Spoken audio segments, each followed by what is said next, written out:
Hello and Assalamu alaikum. Welcome back to our channel. അപ്പോൾ ഇന്നൊരു അടിപൊളി മന്തി റെസിപ്പിയാണ് കാണിക്കുന്നത്, ചിക്കൻ മന്തി റെസിപ്പി. അപ്പോൾ അതിന് മുന്നേ ഞങ്ങൾ മന്തിയുടെ റെസിപ്പി അപ്ലോഡ് ചെയ്തിട്ടുണ്ടായിരുന്നു. അപ്പോൾ അതൊരു വേറൊരു രീതിയിലാണ് ഉണ്ടാക്കിയിട്ടുള്ളത്. ഇതൊരു ഡിഫറെൻ്റ് ആയിട്ടുള്ള രീതിയിലാണ് ഉണ്ടാക്കുന്നത്. അപ്പോൾ ഇതിനാവശ്യം ഞങ്ങൾ 1 കിലോ മന്തിയാണ് ഉണ്ടാക്കുന്നത്. അപ്പോൾ സെല്ല റൈസാണ് എടുത്തിട്ടുള്ളത്. അപ്പോൾ അതൊരു 4 കപ്പ് എടുത്തിട്ട് നന്നായിട്ട് കഴുകി വൃത്തിയാക്കിയിട്ട് 20 മിനിറ്റ് വെള്ളത്തിൽ സോക്ക് ചെയ്തിട്ടുണ്ടായിരുന്നു. എന്നിട്ട് അത് നന്നായിട്ട് ഡ്രെയിൻ ചെയ്തെടുത്തതാണ് ഈ അരി. അപ്പോൾ ഇത് ഞങ്ങൾ ഐഷാസ് കിച്ചൺ ചാനലിലെ പോപ്പുലർ ആയിട്ടുള്ളൊരു ചാനലാണ്. അപ്പോൾ അവരുടെ ചാനലിൽ നോക്കിയിട്ടാണ് ഇത് ഉണ്ടാക്കുന്നത്. അതിൽ കുറച്ച് ഡിഫറെൻ്റ് ആയിട്ടുള്ള രീതിയിലാണ് ഇത് ഉണ്ടാക്കുന്നത്. നമ്മളേതായ കുറച്ച് മാറ്റങ്ങളൊക്കെ വരുത്തിയിട്ടാണ് ഉണ്ടാക്കുന്നത്. അപ്പോൾ നമ്മൾ അടുപ്പത്ത് ഇത് ഊറ്റി വയ്ക്കുകയാണ് ചെയ്യുന്നത്. ആദ്യം അരി നന്നായിട്ട് വേവിച്ചെടുക്കണം. അപ്പോൾ പാത്രം വെച്ചിട്ട് അതിലേക്ക് ആവശ്യത്തിനുള്ള വെള്ളം ഒഴിച്ച് കൊടുക്കുന്നുണ്ട്. അപ്പോൾ അത്യാവശ്യം കുറച്ചധികം തന്നെ വെള്ളം ഒഴിച്ച് കൊടുക്കുക.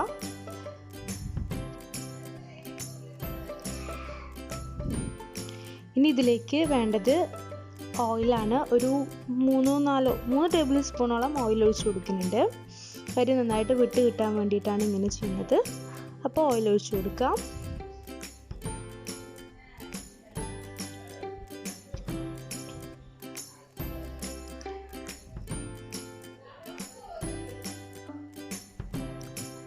അപ്പോൾ ആദ്യമായിട്ടാണ് ഞങ്ങളുടെ ഈ ചാനൽ കാണുന്നവരുണ്ടെങ്കിൽ ഒന്ന് പോയിട്ടൊന്ന് സബ്സ്ക്രൈബ് ചെയ്യണം കേട്ടോ. സബ്സ്ക്രൈബ് ചെയ്തിട്ട് കൂടെയുള്ള ആ ബെല്ലൈക്കൻ കൂടിയിട്ടൊന്ന് ക്ലിക്ക് ചെയ്യുക.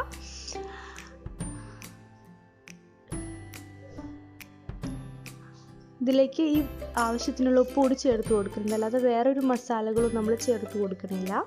എന്നിട്ട് വെള്ളം ഒന്ന് ചൂടായതിനു ശേഷം നമ്മൾ അരിയിട്ട് കൊടുക്കുകയാണ് ചെയ്യുന്നത്.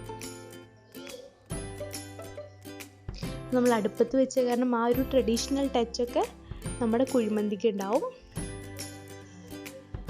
ഞാൻ നന്നായിട്ടൊന്ന് വെന്ത് കിട്ടട്ടെ. 20 മിനിറ്റ് തന്നെ കുതിർത്തിയാൽ മതി കേട്ടോ. അരി അതിൽ കൂടുതൽ കുതിർത്തേണ്ട ആവശ്യമില്ല. ജസ്റ്റ് 20 മിനിറ്റ് ഒന്ന് കുതിർത്തി വെച്ചാൽ മതി.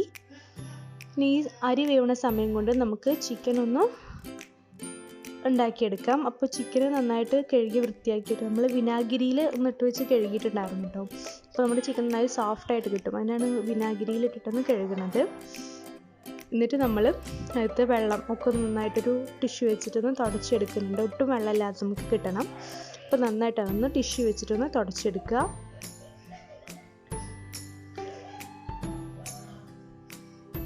അങ്ങനെ എല്ലാതും ഒന്ന് ടിഷ്യൂ വെച്ചിട്ടൊന്ന് തുടച്ചെടുക്കുക. കുറച്ച് വീതിയുള്ളൊരു പാത്രം തന്നെ ഇതിനായിട്ട് എടുക്കുക കേട്ടോ. നമ്മൾ ഈ ഒരു റെസിപ്പിയിൽ എന്ന് പറഞ്ഞാൽ ഇഞ്ചി വെളുത്തുള്ളി തക്കാളി വെള്ളിയുള്ളി അങ്ങനത്തെ കാര്യങ്ങളൊന്നുമില്ല. ഈ ചിക്കന് നന്നായിട്ടൊന്ന് ഉള്ളിൽ മസാല പിടിക്കാൻ വേണ്ടിയിട്ട് ഫോർക്ക് വെച്ചിട്ടൊന്ന് ജസ്റ്റ് ഒന്ന് കുത്തിയെടുക്കുക കേട്ടോ. ഇതിലേക്ക് നമ്മൾ ചേർത്ത് കൊടുക്കുന്നത് മാഗി ക്യൂബാണ്. ഇങ്ങനത്തെ മാഗിയുടെ ചിക്കൻ സ്റ്റോക്ക് കിട്ടുമല്ലോ വാങ്ങാനായിട്ട്. അങ്ങനത്തെ 2 ക്യൂബ്സ് ഉണ്ടാവും. അങ്ങനത്തെ ഒരു 4 ക്യൂബാണ് ഇട്ട് കൊടുക്കുന്നത് കേട്ടോ. അങ്ങനത്തെ 2 മാഗിയുടെ സ്റ്റോക്കാണ് ഇട്ട് കൊടുക്കുന്നത്.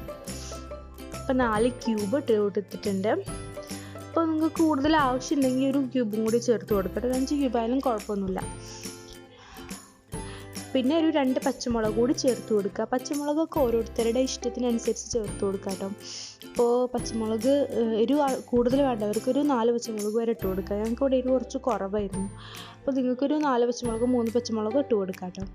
പിന്നെ ഒരു 3 ടീസ്പൂണോളം കുരുമുളക്, നമ്മൾ ആ മുഴുവൻ കുരുമുളകാണ് ഇട്ട് കൊടുക്കുന്നത് കേട്ടോ. കുരുമുളക് പൊടിയല്ല, മുഴുവൻ കുരുമുളക് ഇട്ട് കൊടുക്കുക. പിന്നെ ഒരു 6 ഏലക്ക ഇട്ട് കൊടുക്കുന്നുണ്ട്.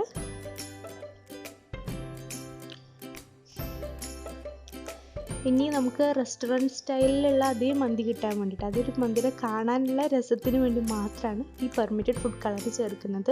നിങ്ങളുടെ കയ്യിലുണ്ടെങ്കിൽ മാത്രം ചേർത്ത് കൊടുത്താൽ മതി, ഇല്ലെങ്കിൽ വേണ്ട. കംപ്ലീറ്റ്ലി ഓപ്ഷണലാണ് കേട്ടോ. അപ്പോൾ ഞങ്ങളുടെ കയ്യിലുള്ളത് കാരണം ഇത് ചേർത്ത് കൊടുക്കുന്നുള്ളൂ. ഇനി ഒരു 3/4 കപ്പോളം ഓയിൽ ഒഴിച്ചു കൊടുക്കുക. സൺഫ്ലവർ ഓയിൽ തന്നെ ഒഴിച്ചു കൊടുക്കണം കേട്ടോ. വെളിച്ചെണ്ണ ഒക്കെ ഒഴിച്ചു കൊടുത്താൽ നമ്മുടെ ഈ മന്തിയുടെ ഒക്കെ ഒരു ഫ്ലേവർ തന്നെ മാറിപ്പോകും. അപ്പോൾ സൺഫ്ലവർ ഓയിൽ ഒരു 3/4 കപ്പോളം തന്നെ ഒഴിച്ചു കൊടുക്കുക. എന്നിട്ട് നന്നായിട്ട് കൈ വെച്ചിട്ടൊന്ന് മിക്സ് ചെയ്തെടുക്കുക. ഇനി ഇതിലേക്ക് ആവശ്യത്തിനുള്ള ഉപ്പ് കൂടി ചേർത്ത് കൊടുക്കുക. ഇപ്പോൾ നമ്മുടെ മാഗി സ്റ്റോക്കിൽ അത്യാവശ്യം ഉപ്പുണ്ടായിരിക്കും. അപ്പോൾ അത് കാരണം ഉപ്പിടുമ്പോൾ ഒന്ന് ശ്രദ്ധിച്ച് ഉപ്പിട്ട് കൊടുക്കുക കേട്ടോ. വളരെ കുറച്ച് ഉപ്പ് മാത്രം ചേർത്ത് കൊടുത്താൽ മതി.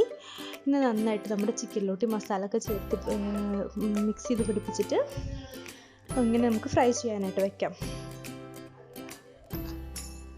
ഈ രണ്ട് സൈഡും അങ്ങനെ കിടന്നിട്ട് ഫ്രൈ ആക്കി കിട്ടട്ടെ.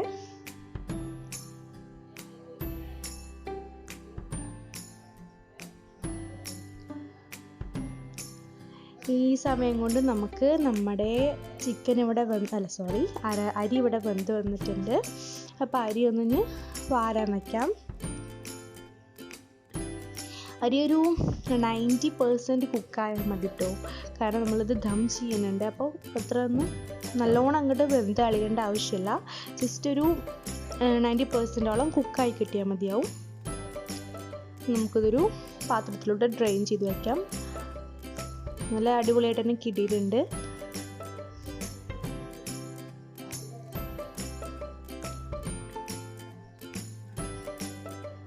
നമ്മുടെ ചിക്കനും ഇവിടെ ഫ്രൈ ആയിട്ട് കിട്ടിയിട്ടുണ്ട്. ഒരു 3/4 ഫ്രൈ തന്നെ ആയിട്ടുള്ളൂ, നല്ല കംപ്ലീറ്റ്ലി ഫ്രൈഡ് ഒന്നുമല്ല.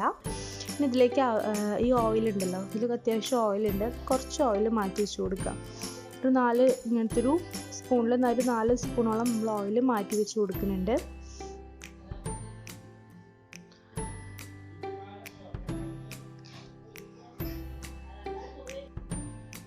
ഇത് മുഴുവൻ ഒരുമിച്ച് ദം ചെയ്യണമെങ്കിൽ നമുക്ക് കുറച്ച് വലിയൊരു പാത്രത്തിൽ തന്നെ ഇട്ട് കൊടുക്കണം. അപ്പോൾ ഒരു വലിയൊരു പാത്രത്തിൽ ഇത് അടിയിൽ ഫുള്ളായിട്ട് നമ്മൾ ചിക്കൻ പരത്തി വെച്ച് കൊടുക്കുക. എന്നിട്ട് അതിൻ്റെ മുകളിലായിട്ടാണ് ചോറ് വെച്ച് കൊടുക്കുന്നത് കേട്ടോ. ഇപ്പോൾ ഇത് ഞങ്ങൾ അടുപ്പിലാണ് വെച്ചിട്ടുള്ളത്. അപ്പോൾ അടുപ്പിൽ കംപ്ലീറ്റ്ലി നമ്മൾ ആ വിറകൊക്കെ മാറ്റിയിട്ട് കനലിൽ വെക്കാച്ചിട്ടാണ്. ഗ്യാസിലാണെങ്കിൽ സിമ്മിൽ വെക്കണം കേട്ടോ. നന്നായിട്ട് സിമ്മിൽ വെച്ച് കൊടുക്കുക. അപ്പോൾ നമുക്ക് ചോറ് ഫസ്റ്റ് ലെയർ ഇട്ട് കൊടുക്കുക.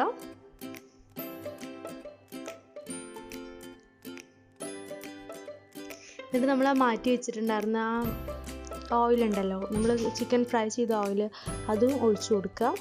വീണ്ടും അടുത്ത ലെയർ ഇട്ട് കൊടുക്കുക. സെയിം ആ ഓയിൽ ഒഴിച്ചു കൊടുക്കുക. അങ്ങനെ റിപ്പീറ്റ് ചെയ്തുകൊണ്ടിരിക്കുക കേട്ടോ. ചോറ് കഴിയുന്നവരെ നമ്മൾ ഓയിൽ വെച്ചിട്ട് റിപ്പീറ്റ് ചെയ്തുകൊണ്ടിരിക്കുക.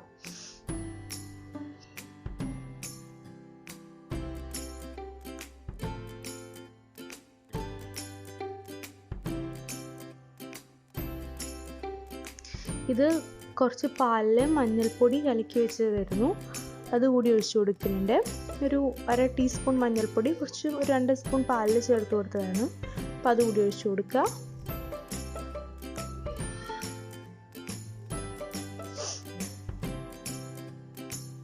നമ്മളിതൊന്ന് നന്നായിട്ട് അടച്ചു വെക്കുന്നുണ്ട്. അപ്പോൾ നമ്മളിതൊരു 1 മണിക്കൂർ ദം ചെയ്ത് വെച്ചിട്ടുണ്ടായിരുന്നു. 1 മണിക്കൂറായിട്ട് അറൗണ്ട് ഒരു 45 മിനിറ്റ് ഒക്കെ വെച്ചിട്ടുണ്ടായിരുന്നു. അങ്ങനെ തന്നെ വെച്ചിട്ടുണ്ടായിരുന്നു. ഇപ്പോൾ നമ്മുടെ റൈസും ചിക്കനൊക്കെ ആയി വന്നിട്ടുണ്ട്. നല്ലൊരു മണമൊക്കെ വരുന്നുണ്ട്. നമുക്ക് റെസ്റ്റോറൻറ്റിൽ നിന്ന് കിട്ടുന്ന ഒരു മന്തിയുടെ ഒരു സ്മെല്ലൊക്കെ കിട്ടുന്നുണ്ട്. ഇത് നന്നായിട്ട് ഇതൊന്ന് മിക്സ് ചെയ്തെടുക്കട്ടെ. എല്ലാ ചിക്കനും നമ്മുടെ ചോറൊക്കെ കൂടിയിട്ട് നന്നായിട്ടൊന്ന് മിക്സ് ചെയ്തെടുക്കുക. പിന്നെ മന്തിയൊക്കെ ഉണ്ടാക്കുമ്പോൾ കുറച്ച് വലിയ പീസ് ചിക്കനായിട്ട് എടുക്കാനായിട്ട് ശ്രദ്ധിക്കുക. തൊലിയോടെയുള്ള ചിക്കനാണെങ്കിൽ ഒന്നുകൂടി ടേസ്റ്റ് ഉണ്ടായിരിക്കും. അപ്പോൾ അങ്ങനത്തെ അവൈലബിൾ ആവുകയാണെങ്കിൽ അങ്ങനെ ചെയ്യാം.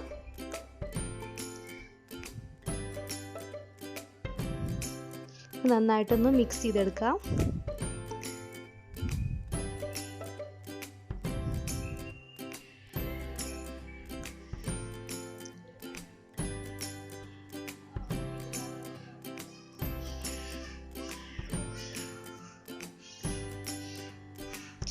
അപ്പോൾ നമ്മുടെ ചിക്കനും നമ്മുടെ റൈസൊക്കെ നല്ല അടിപൊളിയായിട്ട് തന്നെ കിട്ടിയിട്ടുണ്ട്. നമുക്ക് റെസ്റ്റോറൻറ്റിൽ നിന്ന് കിട്ടുന്ന അതേ മന്തിയുടെ സെയിം ടേസ്റ്റ് തന്നെയാണ്. അപ്പോൾ എല്ലാവരും എന്താണെങ്കിലും ഒന്ന് ട്രൈ ചെയ്ത് നോക്കുക. ട്രൈ ചെയ്തിട്ട് നിങ്ങളുടെ ഫീഡ്ബാക്ക് എന്താണെങ്കിലും ഒന്ന് അറിയിക്കുക. അപ്പോൾ ഇഷ്ടപ്പെട്ടാൽ ലൈക്ക് ചെയ്യുക, ഷെയർ